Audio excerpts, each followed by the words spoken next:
The province is facing a new lawsuit from people who say the government failed to protect them. The lawsuit has been launched by two former foster children, and we must warn you that some viewers may find parts of this story disturbing. Heather Wright is live at Queen's Park with more. Heather? Well, Jane, so far nearly 300 people have come forward detailing some sort of abuse they suffered while living in foster care. And the suit says this abuse happened in every part of the province and could still be happening to this day.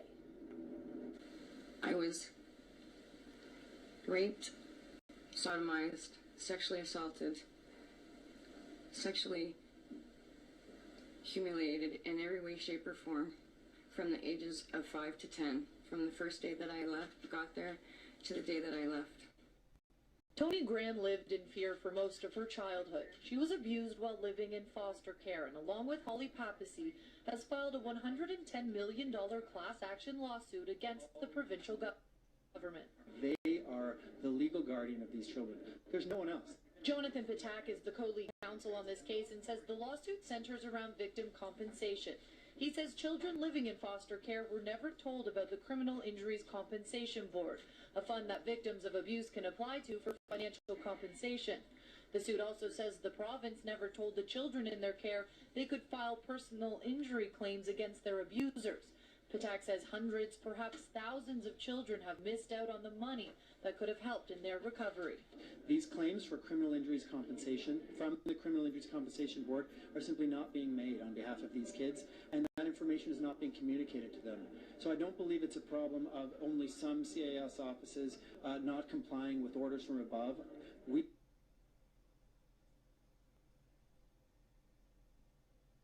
believe it's the allegation in this action that the orders aren't coming from above. The class action includes all children who have been a Crown ward at any time since 1966, the year the province took responsibility for children removed from their parents' custody.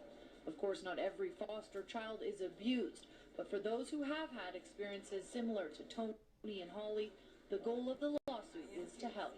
The hope is that you get adopted into a home or go into a foster home where you will be loved and cared for.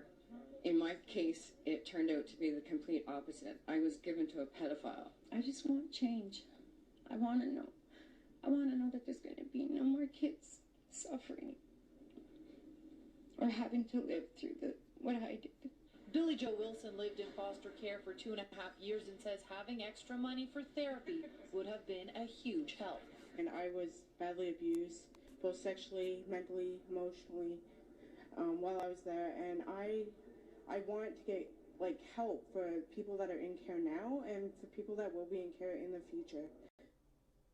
Now, none of these allegations against the province has been proven in court. We asked the government about this lawsuit today. They said they cannot comment on pending litigation.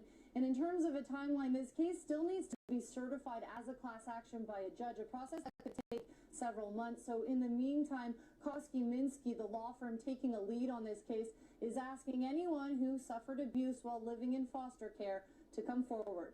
Reporting live at Queen's Park, I'm Heather Wright. I'll send it back to the newsroom.